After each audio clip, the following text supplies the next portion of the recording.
We live, we live, we live. Pep Talk UK, Pro Bees once again, and I'm delighted to be joined by the top gun round here now. Nowadays, it's just knocking man's out. Dispatching of man's quite easy. Man like Fabio Wardley, how you doing? I'm good, bro. How are you? Thanks. I'm doing well, man. You know what? You look fresh for a guy that had a fight only a few days ago. You ain't even got a scratch on you, man. I did all right. They're quite clean, so I'm looking good. It's all good. Yeah. It's been what would you say? Has it been sort of like a rapid journey now to, success so early on in your pro game? In the pro game, should I say? Yeah, it's been it was a slightly slow burner. I was easing my way in with things and having them easier fights. But then once we got to a point where we felt comfortable with everything and that I was always ready to jump straight in and get in with those challenging fights, and that's what we're doing. That's what we're going to keep doing as well. I'm just going to keep pushing myself, keep testing myself. Like, I don't want to. There's no need for me to be having those easy nothing fights, them journeymans and whatever else. Now it's time to push and challenge and get some real recognition, some real reputation. I must admit, I thought Richard Latte would be your toughest test. Because when he fought Daniel Dubois, he asked questions. So I was thinking, okay, then there's going to be questions this time round also. But the way that you got the job done, I think it impressed a lot of people. It really did.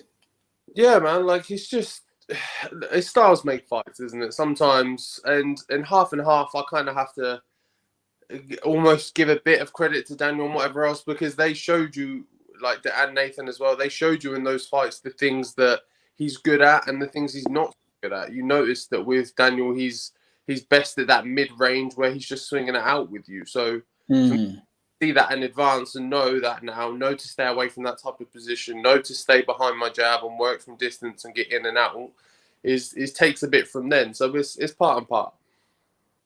Yeah, it was interesting because, do you know what? I must admit, when you got the knockout, right, I kind of blinked. I mean, I think I might have leaned to my right, to just get a bit of my ginger beer.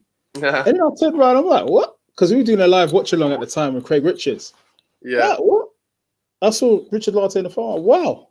I actually could not believe the fight ended so quickly because, I was expecting deep waters, man. I was expecting, for you to get some good rounds and it'd be a good challenge. And wow, man. What would you credit your success to? Just staying in the gym, honing my craft, practicing, repetition. Just not getting too carried away with the success of that I had at fight camp and won pretty well, won a title, whatever else. Not resting on that, just staying and realizing that there's always more to learn, there's always more to do, there's always more boxes to tick, and every time I go in the ring, I'm that little bit better than I was before. You know what I've noticed about you? Like earlier in your career, you're a very patient fighter. Like you don't panic. I've seen that. Is that something that you'd say you'd agree with? Because against Vallily is looking to take your head off. Latte, heavy-handed, trying to walk you down. But it's just like, just relax, pump out the jab, relax, get the shoulders warm, and then bam, pop something. Yeah, massively, because it's a 10 or potentially a 12-round fight. Like, there's time. You've got time. And it only takes, like you said, watching the fight, it takes a split second for things to change. So just always in myself, I'm always just calm, just relax, stick to your game, stick to the game. Nothing's too rushed. Because, again, that's something I learned in my early days of fighting when the rounds were only like 4 rounds. I was rushing. I was like, I've only got 4 rounds. I need to make a statement. I need to get them out of there. I'm rushing everything. I'm not setting up shots. I'm trying to punch through a guard and whatever else. So from them early days and them early processes, I'm now learning that I've got time. I can use it. I can set things up. Nothing needs to be too rushed. It's just, I'm understanding that boxing's not about the first punch. It's about the 4th, 5th, and 6th, setting it up and leading it down the line. Definitely, man. And how would you, because obviously, look, you have a white collar background. And it's not really about being patient. It's about going in there and taking someone's head off, Where would you say you kind of got that whole approach from? I mean, was there any particular trainer or is it working with Dillian? I mean, where did it come from? There's a multiple of kind of areas I picked it from. Like obviously between white collar and pro, they're two completely different games. So I had to, when I swapped, I had to switch that mentality out as well. As that it's 3 minutes now and it's more rounds and whatever else. So overall, I just have more time in the ring. But like someone like Deal, like he was big on just chill, just let it come. Like you saw with the when he fought Chisora for the second time, he hadn't rocked in the first or second round. But what did he do? He just chilled. Just relax, still didn't rush too much, said it, and that's something he's put onto me, is that not to, especially for the early days when I was fighting on them big bills with him, that I was only doing like 4 rounders and whatever, and I was trying to rush through, and I was trying to like I say, smash through people's guards. I wasn't setting anything up, and we had a conversation about that to say like just settle, just relax, build your boxing, and I take it from as well watching a lot of boxers, people like Mayweather and stuff, where they're just banking rounds where you're just sticking them in the bank. It's not too much about doing massive damage or this and that, but it's just about banking and ticking off that round, slotting it, and just moving forward. 100%, man. Look, talk to me about like when you first started boxing, because it wasn't that long ago, right? You had 15 white collar fights. I mean, what made you want to, put on the wraps and start out in boxing? Was it a fitness thing? Was it to stay off the street? Was it something to kind of attune your mind into something positive? What was it? It was more so a fitness thing. I always enjoyed just the gym in general, whether I was just going to whatever gym, doing weights, training, this and that, little bits of training. Like I was always in the gym training one way or the other, not necessarily a boxing gym, but in the gym regardless. And I played football for a number of years, and I got some quite bad like ankle injuries, which just like kind of messed that whole thing up for me. And I was at a point now where it was like hurting just to even play a normal game. So I just kind of had to jack that in and just say, look, it's not doing my body any good. And when I was a lot younger, I was part of like a naughty kids program where like yeah.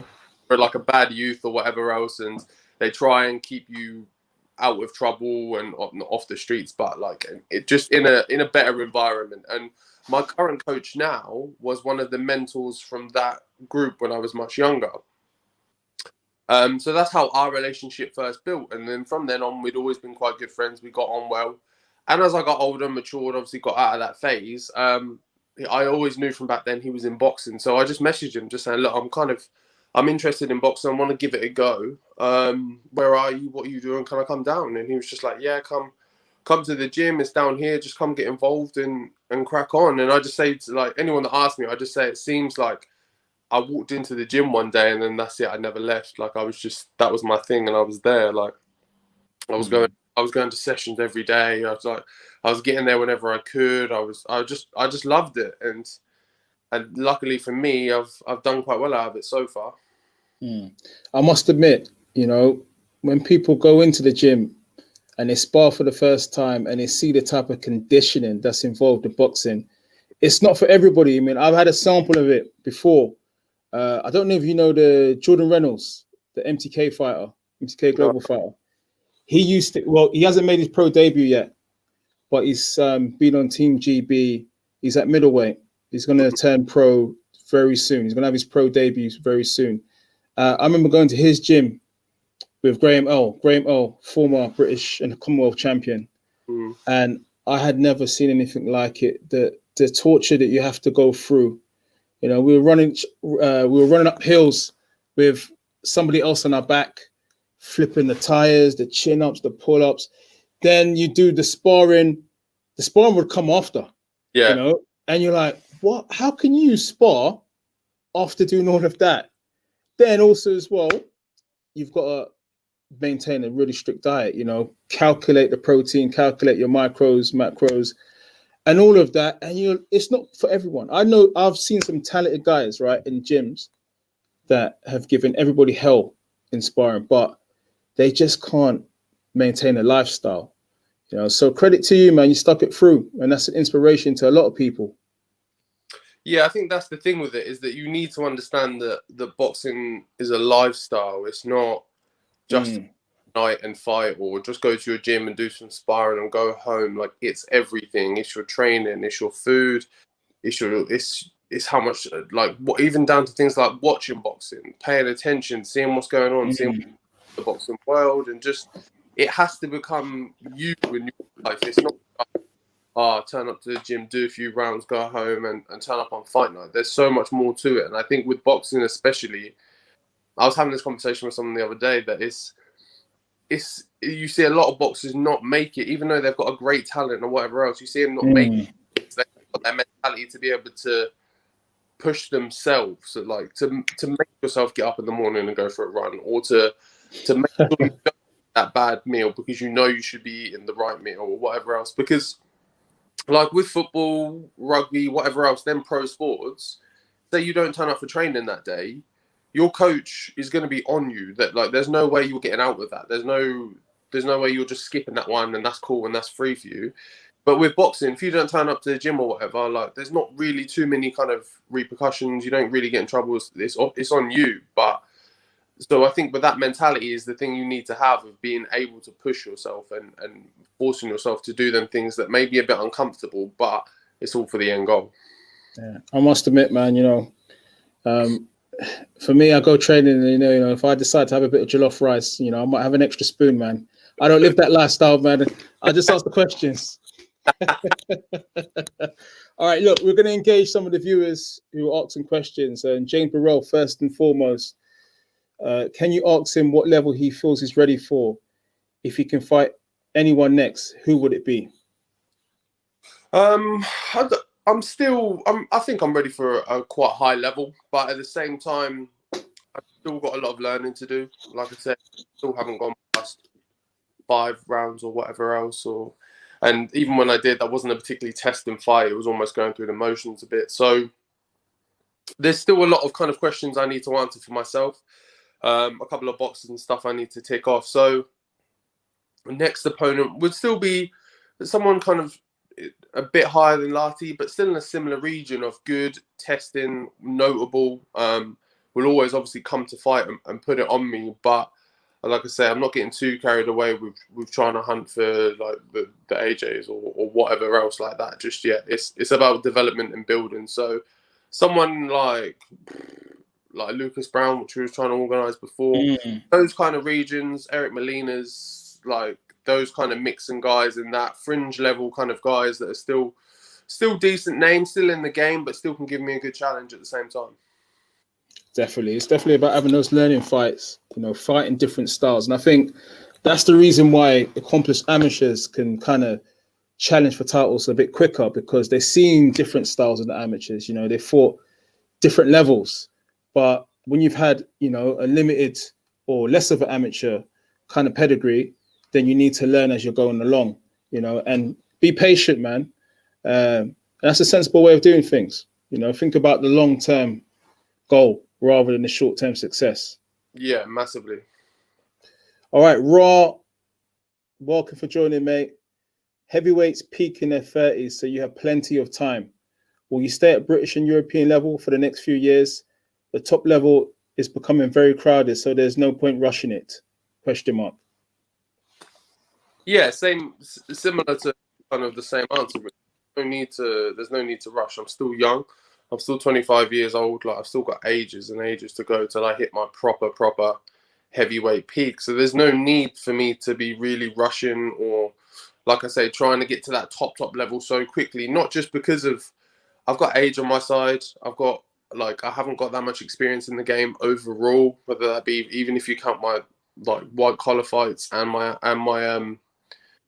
pro fights. So I've still got time. There's, like you were saying, there's no need to rush whatsoever. I still want to challenge myself. Still good levels. I'm not here to just smash over some tomato cans and wave my hands in the air like I did something. But yeah. I'm still here to learn. I'm still not getting carried away. I'm doing well. I'm moving at a good pace that I'm happy with. But it doesn't mean I need to switch it to 6th gear and try and gas off to the front. Man, you're too chilled, man. You're just chill, man. You remember the rapper Fabulous, man. Just chilled, man. Wow. Jeez, man. It's like you got a cigar on, man. It's just like, look, in time, man. I'll get there in time, man. All time. I'm in no rush. Going where I am, I'm everything. It's just let everything come as it does.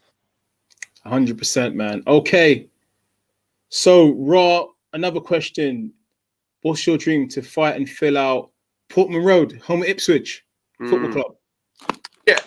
Yeah, it's definitely on the list of kind of milestones that I want to tick off, because like everyone from Ipswich has always supported me from day one, and they've always been behind me, and all of my fights bar one have been on the road. So they've been in Norwich, they've been in London, they've been in Nottingham and wherever else up and down the country. And my fans have always come and they've always supported in numbers. And I want to bring it home to give that as like a thank you, to give back, basically, to say like, look, you know what? Thank you for coming with me for all these years and getting in your cars and doing the journeys and traveling all them hours and doing whatever right there with me. I want to bring it home to say, look, all you need to do now, step out your doorstep. It's over the road. It's there. We can bring it home and do that for Ipswich. That's definitely something I want to do to kind of give back to everyone that's given to me and supported me. All right, guys, we got Fabio Wardley in the building. Where's the belt, man? Where's the belt? The English title. Where's the belt, man? Upstairs, man. It's upstairs, man. Oh, man.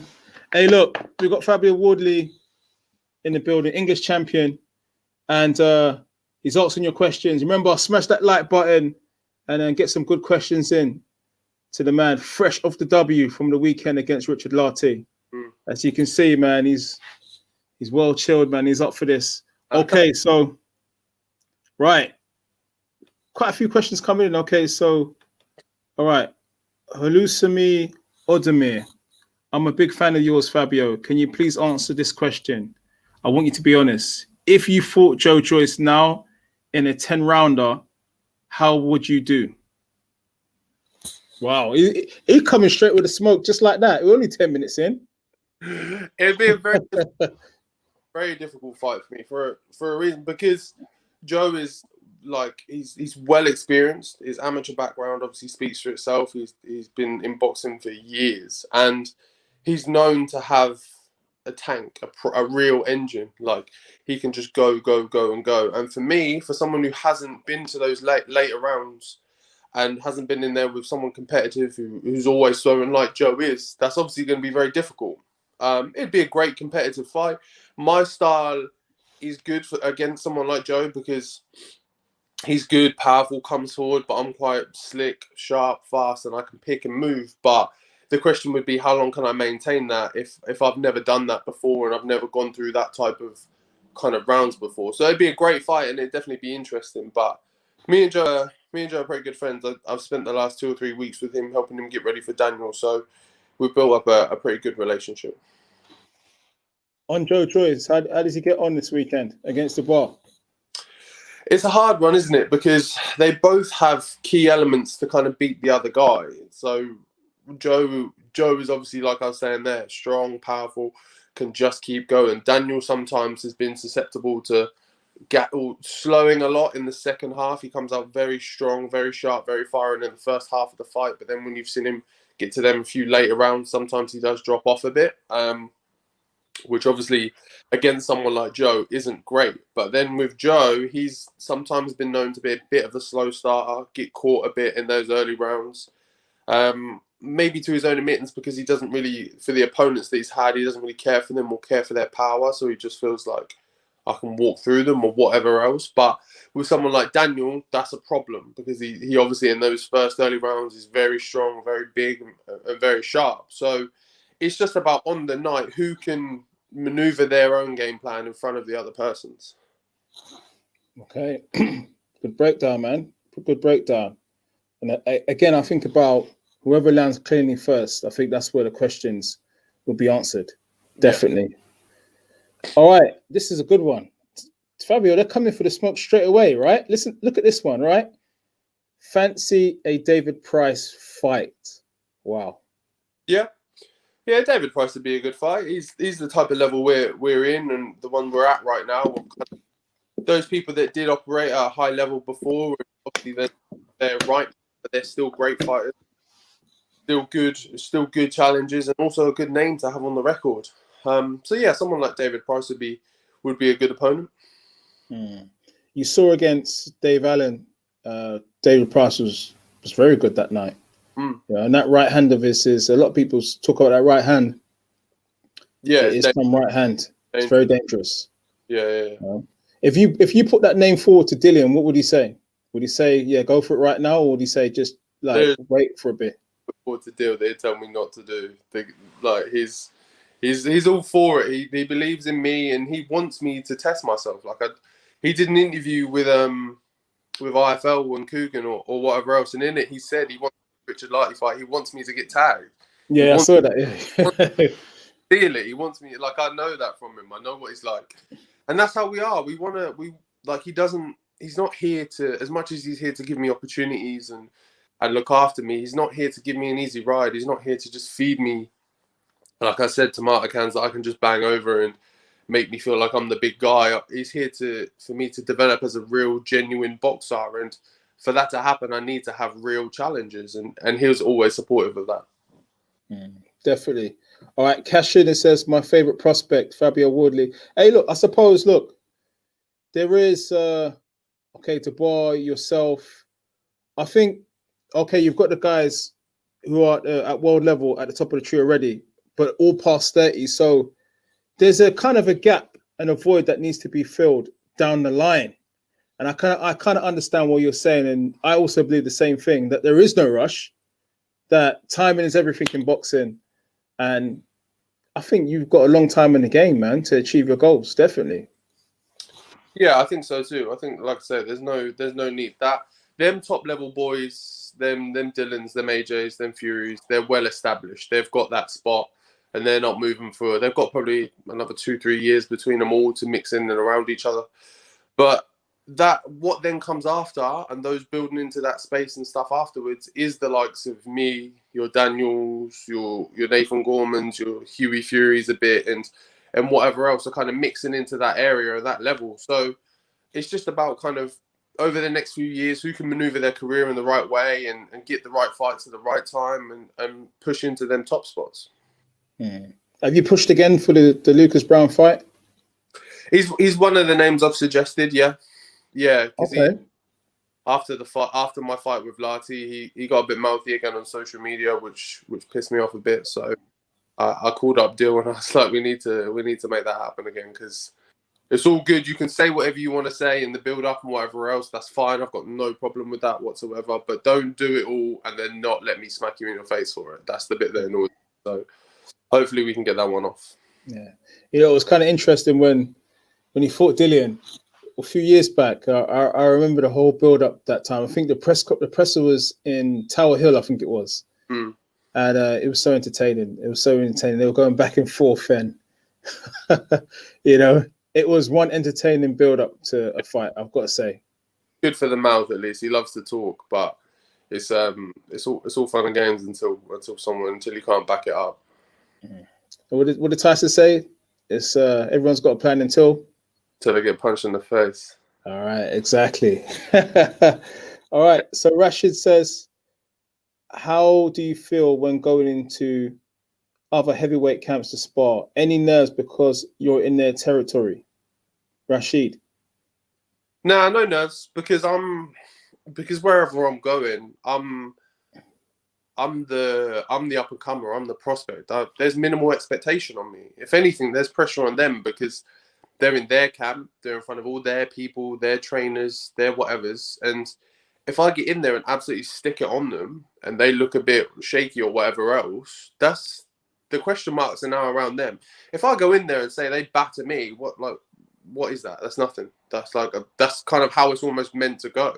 So there's no pressure on me. I just take it for what it is and get in there and do my best and learn what I can and work through. But I don't feel any pressure with it at all. I just get in there and show off my skills and do what I can do. Has any particular, apart from Dillian White, obviously, fighter that you've been in sparring with that's showed you that, wow, this guy's a hell of a fighter. I see where he's at for a reason. Is there any particular names that you say, hold on, I was really taken back by this guy? Yeah, it'd be obviously Alexander Usyk would be one, and Tyson Fury would be the other. Just those were the two that I got in with, and I could just, aside from just the the presence of them both, you could just see the clocks turning in their heads, like of the things they're doing and why they're doing them. Like if you pay attention, you can see the little movements, the little, just a slight foot placement or just a slight hand placement to cover certain bits of space and whatever else. And it just makes you have to be switched on at such a high level all the time that it just wears you through. Especially with someone like Usyk, who's just constantly on the move, constantly covering the ground, covering space, touching, like feinting, making you think. It just wears you in so much, and again, that's what I've learned and been able to implement in my own fights. Is that it's not just about there's not only one way to make an impact on a fight. It's not just through punches. You can do it with your feet and with your hand movement and with the space you cover and with the pressure that you get on the other person, but without even throwing your hands. That's it. Yeah. And that's what I say to a lot of people, that there's a difference between fighting and knowing how to box. I mean, if you've ever sparred before, you know that closing the range with someone is not an easy thing to do, and cutting the ring off, it's not easy. Getting in. There's a technical aspect to closing that distance. That's why we see fighters in the earlier rounds. I think you saw it, Terence Crawford, Kell Brook, and so forth. In the first few rounds, I saw it with you as well. You're gauging, you're downloading information, say, okay, he feints left. Okay, I'm going to chill. I'm going to feint right. Let's just warm up. Let me just tease him with a jab. Tease him. You get that? You know what I mean? So, yeah, there's so many things to take from the opening rounds, the technical aspect. So there's a lot to it. And that's why we have sparring, of course, right? To learn those things. And that's I picked that up from people like Terence and like Floyd and those kind of guys that they pay so much attention to them early rounds, that because they mean so much. That's where you can gather so much information to use down the line. The earlier you can figure your opponent out before they figure you out, then obviously you're in. You can get to the mark quicker than they can. So that's why it's so important, and that's why I try and be as relaxed as possible in the ring, because if you're uptight and you're twitchy and nervous and whatever else, you can't take the information in properly. You're too worried about this, that, and everything else. But if you just chill, you just float through, do what you need to do, get here, get there, you can soak it all in nicely, and then it's just boom, boom, boom, it all works. 100. All right, we've got quite a few questions coming in. Okay, Nathan, plenty of guys to fight. Brown, Skowalski, Webb might be ideal opponents to step up gradually. Maybe guys like Rudenko, Dupuis, Watch. No need to rush. Still young and 10 fights in. Okay, so any of those names. I mean, you mentioned Brown already. I think Nick Webb is also a very good fight. I think that was talked about a little while ago, wasn't it? The fight, we've offered the fight to Nick Webb numerous times and he's turned it down. Well, from me saying to them I want it, and then my management side going to his management side, I just don't think they heard back. And I don't know whether that's directly from Nick or his management team themselves have just said they're not even going to tell him about it or offer it to him because they don't want him to do it, one way or the other. But there's a breakdown over there somewhere, because it's been offered to him numerous times and it's not got a response. I think Sokolowski, I'm past that kind of level. I don't need to be fighting those type of journeymans. Like, don't get me wrong, he's actually, but like his record is deceiving. He's a very good fighter, and it would be a tough fight, but it's just minimal gain really. I don't really get anything from it. Where I could get someone who's more of a technical, smarter fighter, who would pose some different questions to me, as opposed to someone like him who's just tough and awkward and hard and will just always come to fight. And if you look at, so we take, I'll use Daniel Dubois and I'll use Conor Benn, right? If you look at their journey so far, yeah, they've had their learning fights, but then they've had certain fights where it's been a bit competitive for them. Yeah. Right. So Conor Benn, Payno, that was the big learning fight for him. That kind of sharpened up the whole artillery. Yeah. He said, okay, these were two tough fights. And he took a lot of information back from them. And you saw him. Yeah. Obviously, you were fighting that night, but I'm sure you watched the replay, right? Right. Sharp. sharp. That's the best Conor Ben that I've seen. Wow, it's like it's all coming together, and that is the benefits of, working hard, developing, having those gradual tougher fights, and then putting it together. I mean, Formella, he dominated Formella. Yeah, and that's the vibe I was getting when I came. I was walking after I got back from my change room. I was talking to people. I was like, "How's he getting on? How's he doing?" Everyone was just saying he's absolutely just running it. He's running the whole show, and I was so buzzing for him because it's so good to see someone that he's been out of the ring for like over a year as well, and to still be just as sharp or not even just as, even better, and he's worked on so many different things. It shows you that he's just stayed in the gym, that he loves the game and he loves his craft. Mm. I think what he's probably done is he's taken a year out, regrouped, rested, recovered. And I think a lot of fighters, the ones who really have big aspirations, watch a lot of fights. And in the welterweight division, you've got the likes of Terence Crawford. Now, I've said this many times, I've seen a lot of good fighters. I think technically what I've seen in the flesh, the best that I've seen where I'm like, wow, was Terence Crawford, right? Mm. And that was a year ago. When he fought Amir Khan. Okay, Amir Khan's at the back end of his career at the time. But I was looking for certain things, the way he plants his feet, the way he puts his shots together, in and out, the slipping, the rolling, the jab. I was looking for all those things at the time. When you're looking from a analytical point of view, you're not just watching as a fan, you're looking at certain things. I thought, wow, it was electric. And I think Conor Ben probably has done a lot of that as well, watch a lot of fights as well, and then put things into practice. I think you've seen on his YouTube channel with some of his training, you can see what he's been working on. Just a point about Daniel Dubois before we get to the fans again. Learning fights. So Kevin Johnson was the first man to take him the full distance. Again, experienced campaigner, good learning fight. He took bits and bobs out of that and was explosive against Nathan Gorman. You see what I mean? Yeah. So again, now he's fighting Joe Joyce. Yeah. I wouldn't call that a learning fight. I'll call it a hell of a fight. But again, I see the idea. They're trying to build him before he gets to world level. They're trying to build him to that point, But no, definitely. It's you've got to learn your craft, man. No shortcuts. 100%. No. All right. We've got some questions coming in. Okay, Nathan. Who wins, in your opinion, out of Bakole or Kuzmin? Difficult. It's a good fight, to be fair. I'd probably give the edge to Bakole. In my opinion, I'd only slightly. I still think it's quite an even fight, maybe 55, kind of 45, 60, 40, something like that. But yeah, I'd give it to Bakole. I just think at the moment he's on a nice little run. He's in a good place. He's moving forward quite nicely. With Kuzmin, I don't think he's been too active as of late. So I think that might be the edge. All right, guys, smash that like button. You've got Fabio Wardley in the building. The champ is here. The champ is here. Hey. All right. How are you for time? Just so I can let the viewers know how long you've got left. I've got time.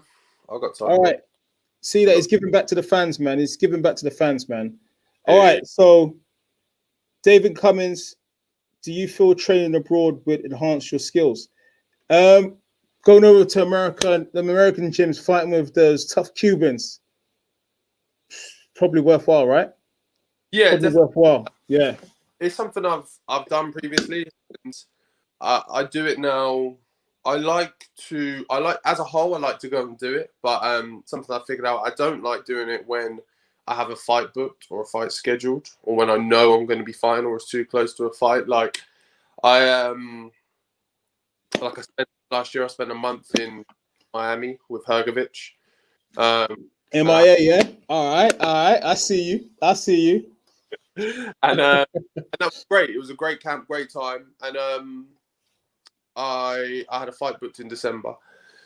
But unfortunately, I got injured at the end of the sparring camp. But for me, it's great to get out and go just wherever, really, overseas and wherever you can get experience. But just, I think, for me personally, I don't like to do it anymore when I've got a fight in the nearby, because I think it takes away from my camp a bit, because my immediate coach can't always be there with me, so we can't work on certain things. And in terms of my overall training, it's not always you're there for someone else, so it's not optimized for me. So I don't get to spar on the days maybe I want to spar, or I can't train on the days I want to train because we need to do this, we need to do that, or whatever else. So as much as which is perfectly fine, because I'm there to do a job for that person. That's why they've brought me over.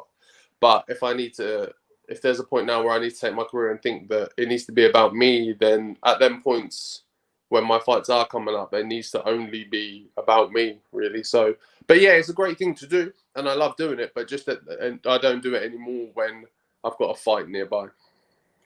Do you find out, like, if you like obviously sparring abroad, that fighters out there, like, they're trying to like prove themselves, so it's not really proper sparring. Like, they're trying to have wars and try and put your name on there. You know what I mean? Do you know what I mean by that? And their sparring resume. Yeah, Is that the case? Especially when you're the guy from overseas as well. When you're when you're the English guy and you're coming over, especially in America as well. But I don't take too much from it. I think it's just that's very much an American sparring mentality. Like they're like that with each other, and they're like that even more so with obviously foreign boxers that are coming over.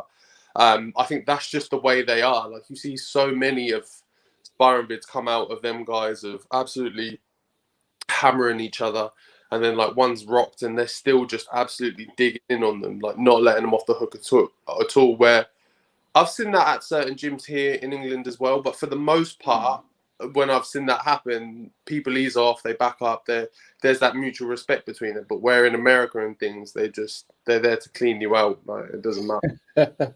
I mean, you've seen the wars on some of like the Mayweather spars, like loads of wars, you know. And what do they call it again? You know, I remember they called it something. What do they call it again? They call it the doghouse.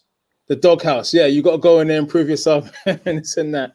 And it's crazy. It's crazy. And I think those type of spots have their place. Like me and like me, Dill, and the guys and everyone, we've done that, but we do it in amongst ourselves. There'll be evenings where we'll just get together and we'll find somewhere, we'll get a ring or whatever, and it's the same mentality. We called it.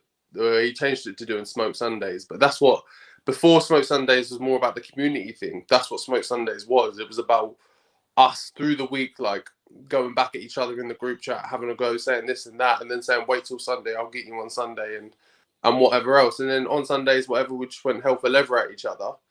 But then it's controlled, and they're with people that you know well enough. They're your friends, you're cool with them, there's an understanding. Whereas when you're doing it with people that you don't know so well, like overseas and whatever else, there can be that small issue there.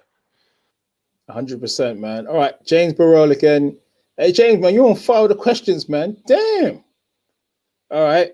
What he kind of reminds me of Jerron Boots Ennis. Maybe it's the slick pivot. Does that make any sense? A little bit, yeah. I can see where you're coming from a bit. It's probably more based around the movement. Yeah, man. The movement nice and loose and just, you know what I mean, finding the range, going in and out, dissecting the opponent, and then getting ready for the one bang. And you know what I've noticed about you is, you know, you don't waste many shots. You know, you wait, patience, and say, okay, now it's time. I saw that against Villali. I saw that against Richard Latte. Yeah, I don't like too much kind of excess use or excess wastage. The only times I will waste shots is just to test you, just to see what you're going to do if I did throw that shot, or just to throw that and see which way you move, see which way your hands go. That's the only time and even then it's not wastage because there's an outcome at the end which I'm looking for. But that's the only time really I'll use a shot just for no particular ending. But 9 times out of 10, I don't really see the point in throwing if I don't feel like I'm going to hit the target. Like, I'm quick enough to hit it anyway, so I don't need to waste them and try and and force things through. Because again, that's something I learned from early on, that I don't need to be trying to force through the guard. I can work the opening in different ways. Definitely. And do you do a bit of that, you know, that Adam Booth style where they do this sort of twitching style? So they twitch and make someone throw, and that gets them to expend a bit of energy at the same time. So you're wearing them down just by moving and relaxing, and they're throwing, they're missing, but then they're using up energy as well. Yeah. That's a big thing.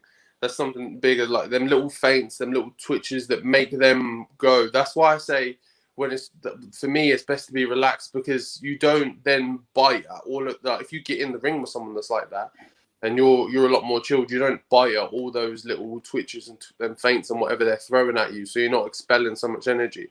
But if you get in there with someone that just keeps twitching at you, keeps moving and stuff, it wears you through so much, because you don't know if they're just twitching or if they are going to punch or if they're going to put a combo together or if they're just trying to set you up or what they're doing. So your head is firing at such a high level that it's just draining you through. Well, I get that. All right, there's a few questions. I don't even know where to start. Guys, look, subscribe, smash that like button. Fabio Wardley in the building, man. He's here for you. He's here for the fans. Yeah, you know, giving up his free time. So smash that like button. All right. Okay, where the hell do we start? Okay, Fabio, mate, you got quite a few questions. All right, I'll just take it from this part. Who are your other boxing influences other than, of course, Dillian? Someone I've always looked to, and probably one of the biggest, well, probably my favorite and is the biggest inspiration for me, has always been Roy Jones Jr. He's always been that guy for me, just literally that guy for me. He's always been the one. I loved everything about his game and the flash, the flair, and doing things so unorthodox and always different, but always interesting, and just always just on his game. And so, he was always my biggest go-to and my favorite one. You're gonna make, you know what you're gonna do after this chat? You're gonna make me play the tune "Can't Be Touched." It's a bang. You know that tune, innit? Yeah. Actually, a good song. Like, I love it. Like, I hear it in the gym, and I'm just like, yes, here we go. Yeah, he was in his heyday, mate. He was amazing. He was amazing, untouchable. You know, when he was on form. All right, will you be watching that, him against Mike Tyson? I won't stay out to watch it, but I will watch it the next day, most definitely. That'll be interesting. Yeah, it'll be good. I did see Roy Jones on the pads the other day, and I was like, wow. You see that? I think he done a triple jab, and then he did a body punch. I'm like, wow. You see that? Crazy, man. Good, man. Crazy, man. And you know what I did after that? I showed my dad. I'm like, Dad, look, you see Roy Jones? You see what he done? Can you do that, please, too? Yeah. What you got for me? All right. So Nathan, welcome, Nathan. Pick yourself up. Who's your favorite boxer to watch currently? To watch currently, probably Canelo, to be honest. Okay. Yeah. I like amazing and obvious answer, but I like how he challenged himself so differently in all of his last few fights, but always pulls it off in such good fashion, and he adapts very well to having a different type of opponent in front of him. He's so self-confident that he knows that his game plan will work and what he's doing and his objective and stuff. And then little things he does, the way his reactions, his speed, the way he pulls things off, to me is just mental. So he's one of my favorite ones to watch, again, because he's that nice mix of nice, clean, technical, but at the same time he's very forward thinking, always wanting to impress in the action and always putting it on. He's never really in a boring fight, so he's always good to watch. And you see his resume. I mean, he's just got better and better since fighting Mayweather. He's just got better and better and better through having those learning fights and through fighting tough fighters as well. Yeah, that's it. That's exactly what we're talking about. Yeah, that's do it. That it's even if you do lose, but you'll put yourself in a good testing fight. It's lessons. It's learning. you can do so much more with that. 100%. And he's getting them M's. He's getting big P out there. Not missing no He deserves it. Yeah. There's a lot of sacrifice, you know, as a boxer. We talked about that earlier. Even as I think as an athlete, if you take your career quite seriously, there's a lot of sacrifice. You think about it. You're a young man. You're earning, you know, good money, whatever. There's a lot of things you can't do, and it's a difficult lifestyle, isn't it? Yeah, and that goes back to what I was saying earlier. It's about having that self-discipline to just be like, this is my thing. This is for me. Because as much as it is hard, and there are, like, don't get me wrong, I'm the same as everyone. Like, there are days where I don't want to go to the gym. You wake up like on a Thursday, Friday of a hard week, and it's the end of the week, and your body hurts, you're tired, you've got like little sparring injuries and whatever else, and maybe you've got a heavy day in front of you, and you just wake up and you're just like, this is gonna be one of those ones. But you've got to have that in you to drag yourself through it, because ultimately the day after that you'll feel better and you'll be good and you'll be on the move again. But it's just about not cracking at those moments where it feels rough and it's not so enjoyable and it's not so all like sunshine and rainbows kind of thing. Definitely. And I think that's the same with most things in life. Well, if you've got a passion and you've got a drive and you want something bad enough, just stick at it. Stick at it. Do you know, it's funny, I say too, because sometimes I get messages in the DMs, how did you guys start out? How did you start out? And I said to them, I started out interviewing guys in your call on small hall shows. And not a lot of people know that. They think, you start to interview these big fighters straight away. No. Actually, you work through the levels. You get your learning interviews, right? And then you attend more shows, and then someone will give you a chance. You say, yeah, sir, can I have an interview? Someone will say yes.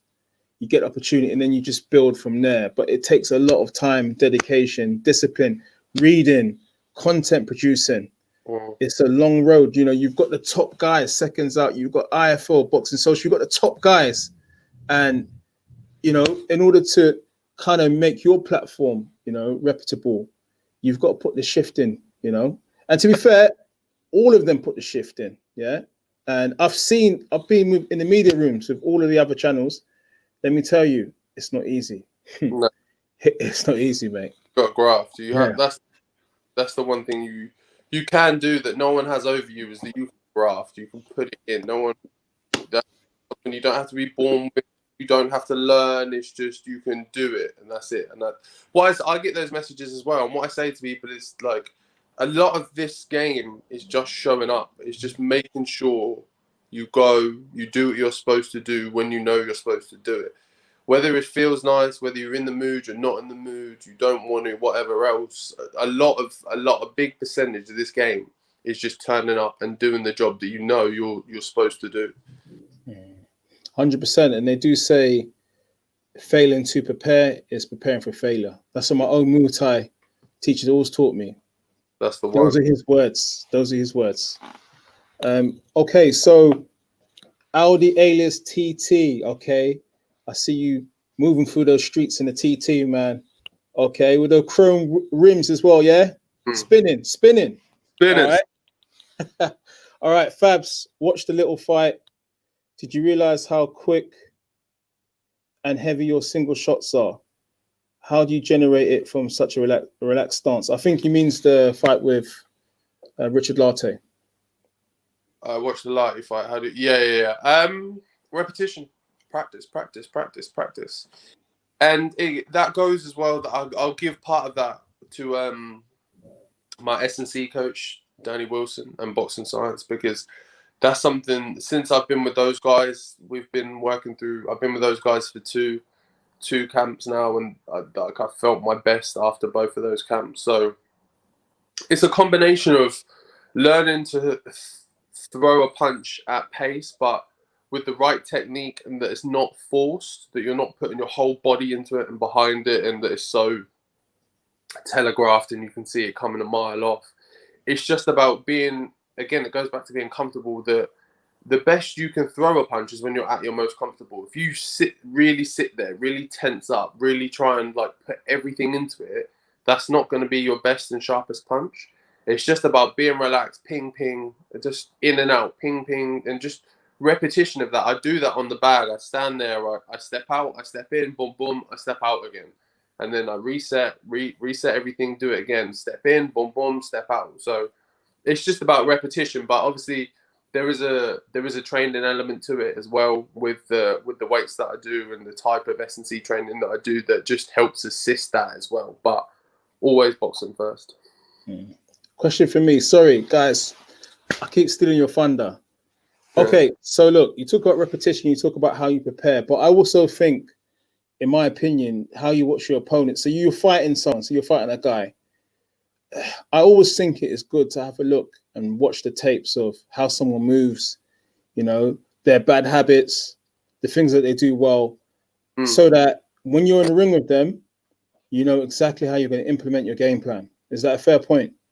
Yeah, I think one of the most insightful things and one of the smartest things I ever heard anyone say was a Freddie Roach, maybe behind the scenes documentary of something, and they were talking about one of his fighters, and he was watching tape on their opponent, and they asked him what he was looking for, and the interviewer said, "Oh, are you looking for what mistakes he made?" And he said, "No." He said, "Anyone, any boxer, anywhere, anytime can make a mistake. I'm not looking for that. I'm looking for the bad habits, because they're the things that they do regularly, and they're the things that you can counter on." And that's what I look for, and that's something that's stuck in my head massively to this day. That whenever I do look at tapes of fighters or bits and bobs of what they're doing, I'm not looking for, oh, he messed up there quickly. I'm looking for, where does he always put his hand after he throws his jab, or when he throws that left hook, does his right hand always come down? And they're the bits I'm looking for, as opposed to just, oh, he missed that big punch, that big wild punch, that one off kind of thing.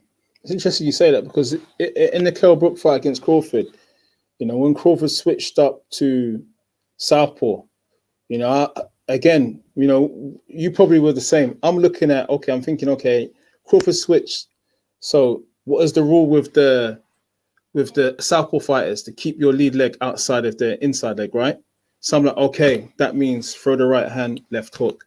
You know, that's what it means, you know, to negate that. And again, that just comes down to, you know, taking in the right information through sparring southpaws and through developing your boxing IQ. Yeah, again, because you saw in that fight that the reason Crawford swapped is because Kell was out timing him with that jab. The jab, popping him. Yeah. Finding it a problem. So all he's done is like you said, it's based off information. He's taken that in. He's put that question in his head. He's going, okay, I can't beat him with that jab there. That's not working for me. So how do I counteract that? And he'll pick from quickly in his head. He'll pick from other fights and other sparring sessions, and he'll go, okay, that worked against that guy. That worked against that one. I'll use that. I'll do that. I'll put that there.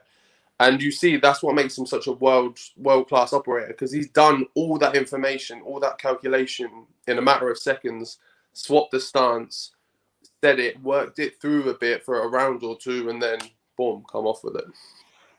Yeah, it's interesting. It's real interesting. I think that's why he is like one of the pound for pound, top fighters in the world, because I'm just trying to figure out, if you're in there with a guy and he's good both sides, that must be an absolute nightmare to deal with. That's got to be the worst thing. Got to be the worst, because at least you can figure out one half of someone's game. But if they swap stance and they do everything completely backwards, then your head is just doing circles. Let me tell you about like a spar that I had on a minor level, right, back in the day. I remember, what's that gym? You know, London Shoot Fighters in West London, right? Yeah. Sparring there, we were doing sparring different guys. And I remember sparring one guy, southpaw, and I'm like, oh, damn. You know, when you spar southpaws and you're like, oh, damn, you know, it's hard to get to get the adjustment right. Yeah. So I'm thinking, hold on, this guy's tagging me on every occasion. His lead hand is just there. Pop, pop, pop, pop. So I'm like, okay, you know what? I'm just going to throw the right hand. Yeah. And that was the game changer. I won't lie to you. It was the game changer. And everything changed. That one little thing and it worked. You're like, oh, here we go. Here's the... It's Put like... the foot outside. Boom. Yeah. Here it is. The key. Yeah, literally the key. It's interesting, man. They're so technical, man. I like all the technical things. You know, the technical things in boxing, in football. I believe in technical ability and also IQ as well. Studying, you know, about the deeper science of things. You know, even your nutrition. You know, we all like obviously. You know, you're an athlete. You've got to fuel your body so it can perform at its optimal best and things like that. And it really is science. It really is. You know, it's not by coincidence. Definitely. No, not at all. Okay, so Ben Dean, Fab, that was a good win the other night. You made a big statement, bro. Big win.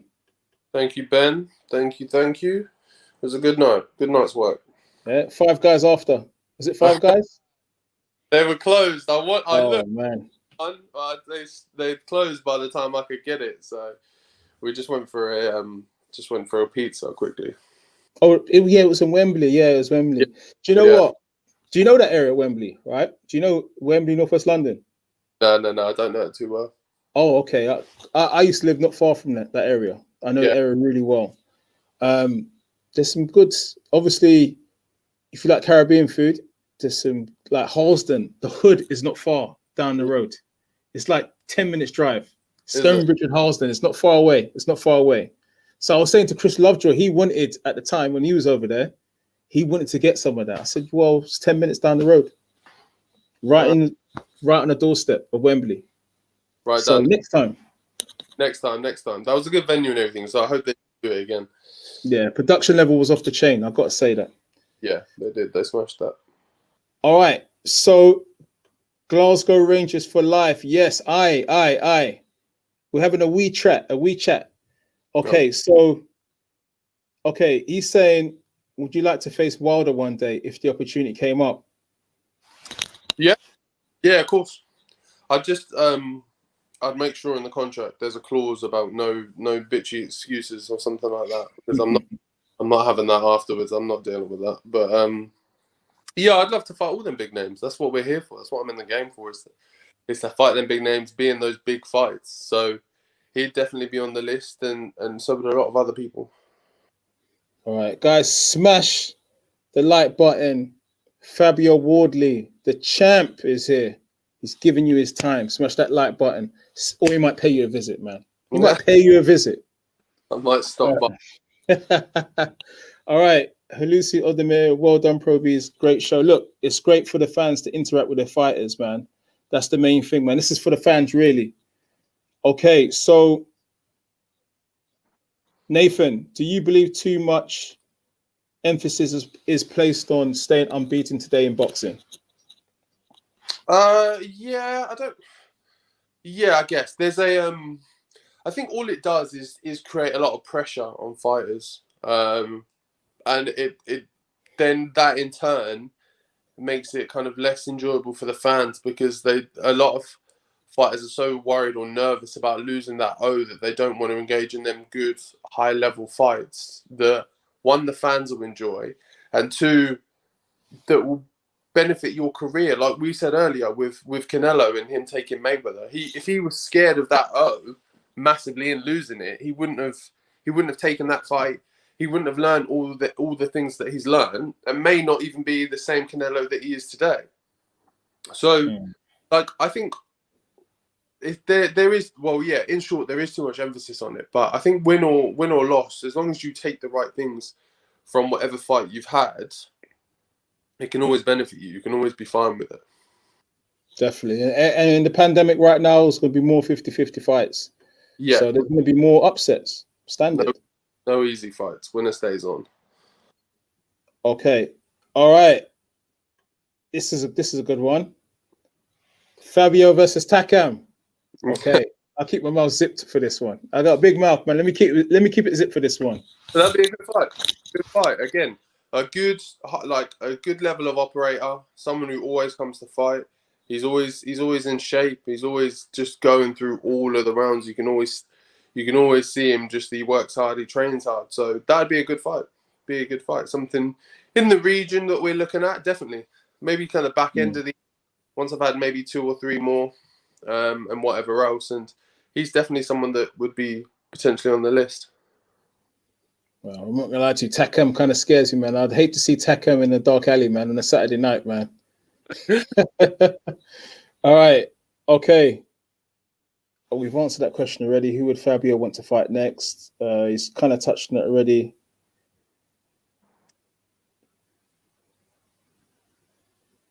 All right, smash the like button, guys. Okay, so Arthur Bell. Welcome, Arthur. Hope you're doing well, mate. Well done for the other night, Fabio. My question, who should Babbage fight next? It's a difficult one, isn't it? Because he's just smashing through everyone. He is. Just anyone you put in front of him, he's really putting the work in on him. But me knowing him and knowing what he wants, like he says, he wants a giant. He wants a big guy.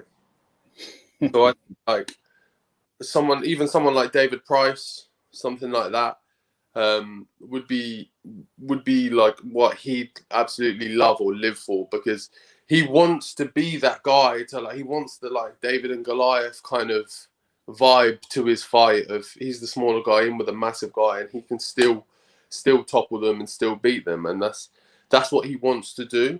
So someone like David Price would probably be good for him. But in that region, someone who's a genuine sized, big 17, 18 stone, but a fit 17, 18 stone heavyweight is someone we're gonna want to go for next.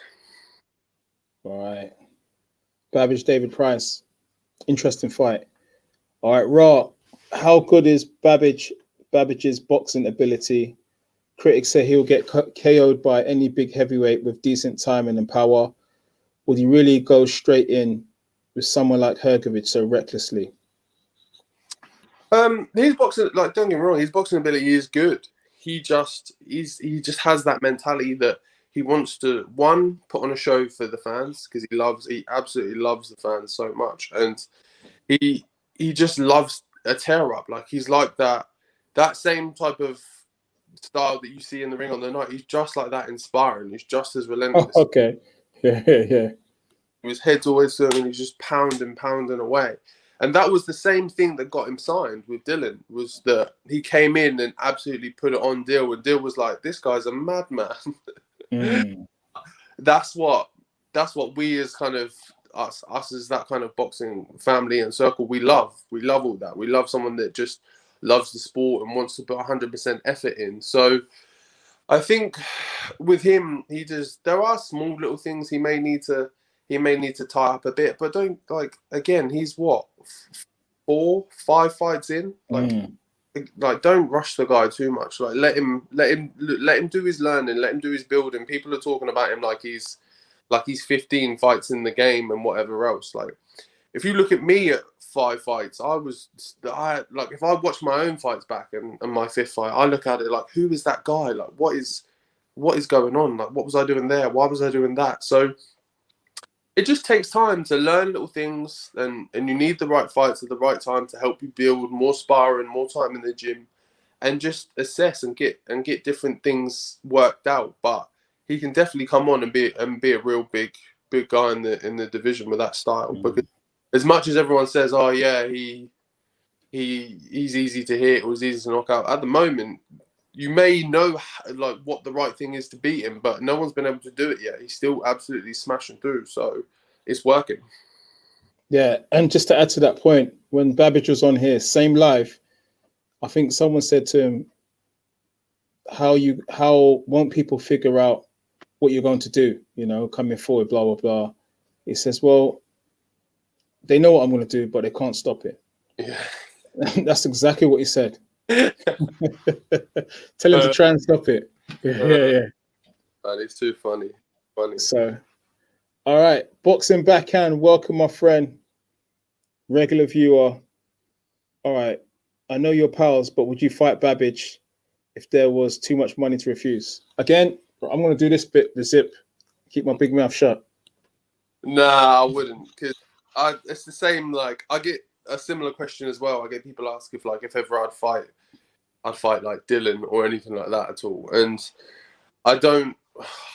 obviously Dilla's a separate thing entirely. I'd never fight Dill single-handedly, change my life. He's given me too much to ever want to do anything like that. But with Babish as well, I see him as like, we're like all brothers in arms. We're all part of the same camp, same team. All we want to do is see the other one do better, see the other one get better, see the other one build. And that goes for me, Dylan, Richard, or Chris Congo, and all the guys that we have in that little pack. All we do is want to help push the other one, is just want to see the other one do so well and push through and kick on in the division. And one of us fighting the other doesn't help anyone do that at all. All right, well put across. All right, Dave Cummins. Big up Pro Bees and the future champ, Fabio Wardley. Come on. Thank you, David. All right. Right, Joseph THFC. I assume that's Tottenham Hotspur. I won't tell you that I'm an Arsenal fan, but that's another conversation. All right.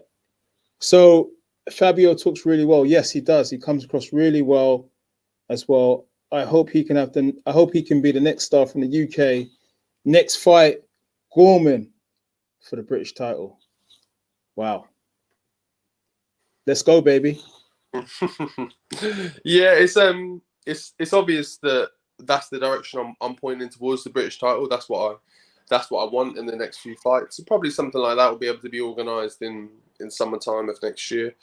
But whether it's Nathan or someone else, it doesn't matter too much to me. I'm looking for the belt. I want that. So whoever's on the other side of it is no problem with me whatsoever. And I think that like the Nathan one seems like the most obvious option, just because I don't think there's anyone else in the same kind of region of us two at the moment in that kind of level, tipping towards a British title level. There's obviously people who are ahead of us, or there's people who are a few steps behind us. There's no one really. We're on a very similar kind of level. So yeah, Nathan seems like the most obvious, and I know Nathan to some extent. I spent like three or 4 weeks with him in his camp when he was getting ready for Dubois.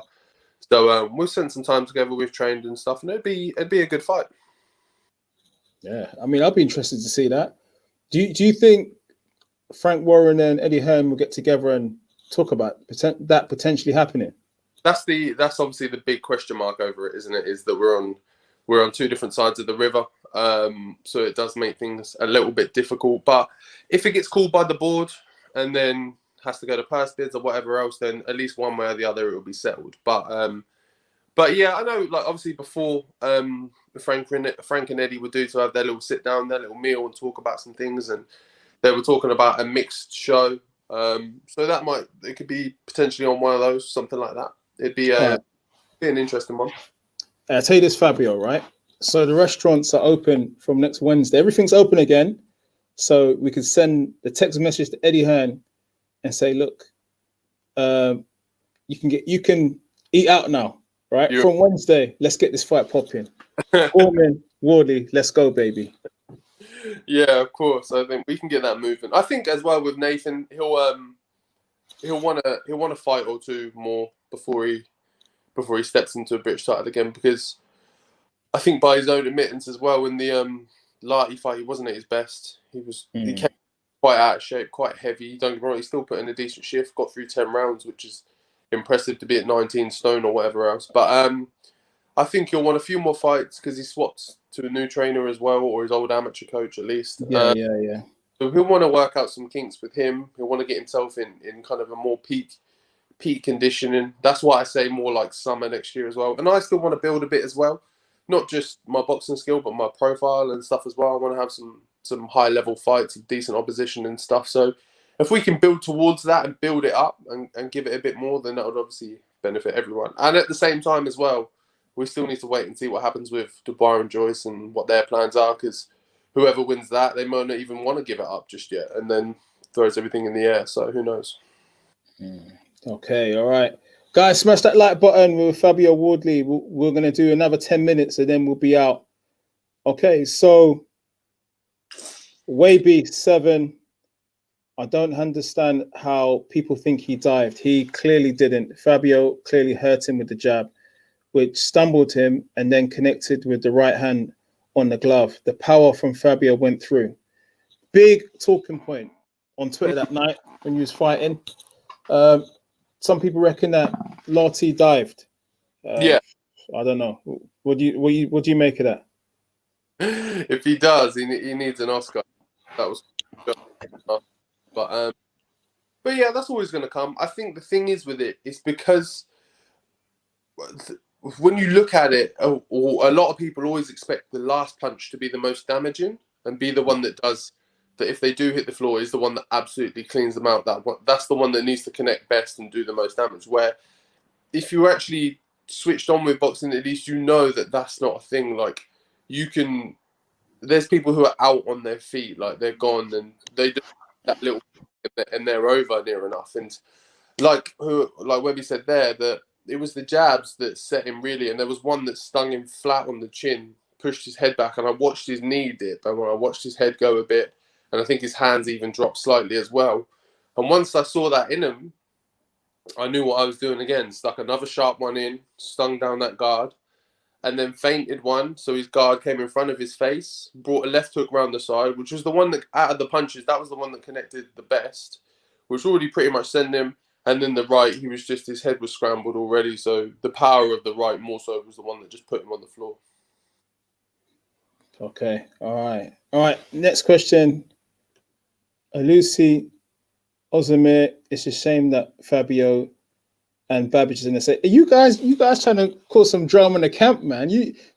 They're trying to stir something in the camp, man, to get you two to fight, man. Maybe one day we'll share some sparring wars or something like that. We'll do a Facebook Live of a sparring war just to satisfy the fans and give them what they want. All right. Okay. Guys, smash that like button. We're running out of time. We're going to let Fabio have his lunch and he needs to refuel real soon. All right.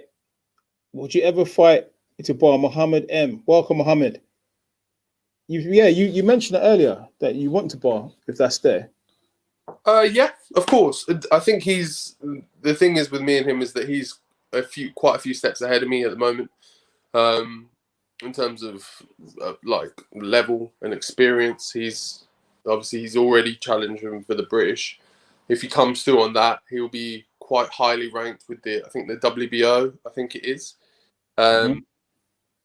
which then puts him in line for a world title shot in the not too distant future. So he's in quite a different position to me, where I'm still kind of going through those levels and working towards where he is at the moment.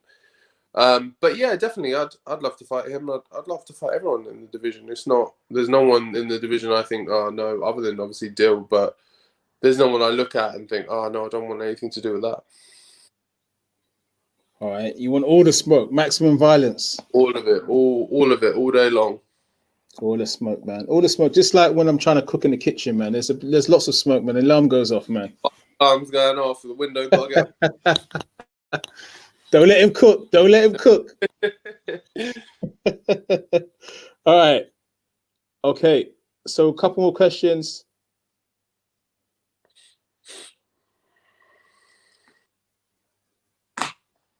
Okay. This is one. Okay. So Hatman Boxing says he possibly got concussed in sparring or the Gorman fight, so it destroyed his punch resistance. I don't know who got concussed in sparring, but does he possibly got concussed in sparring or the Gorman fight, so it destroyed his punch? Yeah, possibly. Like, don't get me wrong, he's come off two heavy fights. Like the Dubai, he took quite a bit of damage in, and obviously I don't know about his sparring or whatever he's been doing in that. But in the Gorman fight, 10 rounds is still quite a bit to go through, and Nathan Gorman's not a pillow puncher by any means. So it's very possible that they put some more miles on the clock. But what can I do? All right, last question before we out. All right, okay. So boxing, backhand. Big you up both. Big up to both of you. Sorry. What's the best route to go when you outgrow the white collar scene? Appreciate your opinion. The obvious option would be go to an amateur gym, find an amateur coach, and get yourself carded and whatever else. That'd be the most obvious route. Like I said, if you feel like you've outgrown white collar, then depending on your age, depending on kind of where you are in life and whatever, how much time you've got available to commit to boxing, then just go down the amateur route and press through that. Because even though, like I've done it through white collar and whatever else, it's still the most kind of optimal route to do it is ABA. That's where you get the most kind of recognition for your work, and you'll be more kind of, I guess, respected when you do eventually step into the pro game, if that's something you want to do. So my advice would be to just hunt for your next kind of ABA club or whatever else, and try and become a part of them, and then work through there, obviously try and win some championships and move forward. All right, guys, it's been a pleasure to be joined by the champ, Fabio Wardley. And guys, thank you for tuning in. Smash that like button. Fabio Wardley, thanks for your time. It's been a pleasure. Subscribe. Always. Thank you for having me. Thank you for questions. Thank you, guys. Cheers. Cheers, man. Later. Cheers, man. Cheers.